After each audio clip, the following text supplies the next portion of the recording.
Welcome to the final narrative essay. Now that we have been researching and reading about heroes, it is your turn to demonstrate an understanding of theme and heroes by creating a narrative of your own. This assignment takes place in several steps.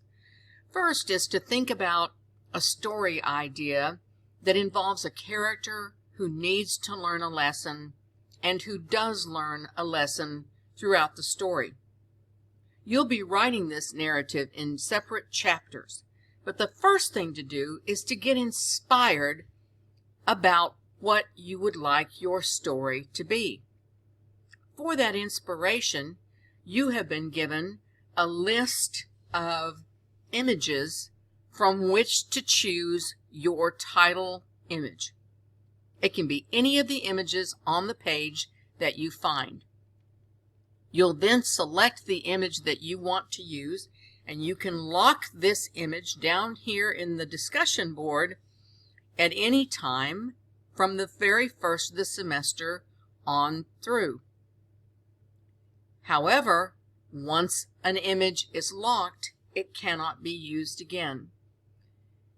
After you've completed the topic lock, then you will complete a discussion board where you begin discussing with your fellow classmates your ideas for your stories and questions that you might have.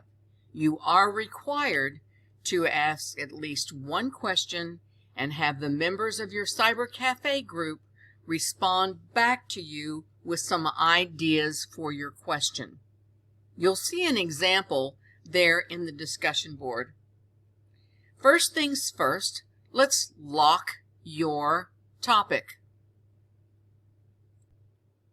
I've come over to the discussion board that is labeled Lock.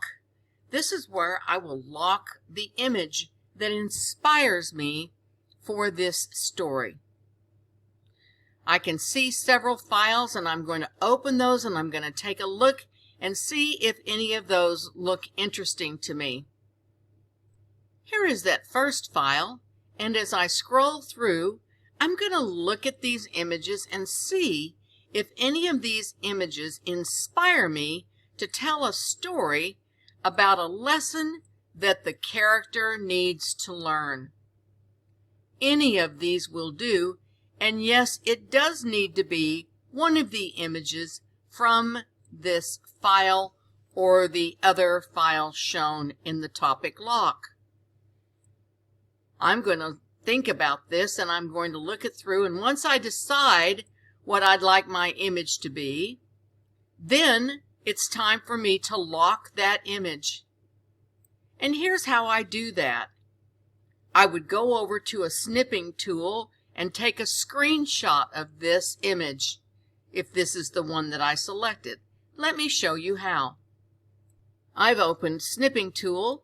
I'm going to click New, and then I'm going to make this, I don't need all this extra area. I just want to lock down the topic. So I'm going to do this. Then I will save that topic image that I've selected. And of course, I've already created a folder on my desktop where I'm going to be adding images. But this image that I chose will be my title image. So I'm going to copy that. I'll go back to that topic lock that we were just looking at. I'm going to click Reply, scroll down to this little text box, and I'm going to type in my name and what I'm locking. It's a very simple statement. Then, and I'm on a PC, I'm going to paste that image that I selected. I can also add that image by clicking here and uploading the image from my computer if I saved it to my desktop. This, once again, is something that you need to do on a computer. You won't be able to do this on a phone. So that is the very first step, is locking your title image. If you change your mind later and you go back through the images and you think of an image that you liked better, as long as no one else in your group has locked that image already, you may go back and type in a new reply, exactly as I showed you, that says I'm releasing this image and then lock the one that you want to lock. When you're finished, you simply click reply, and the rest of your group members will see the topic that you locked for the final narrative essay.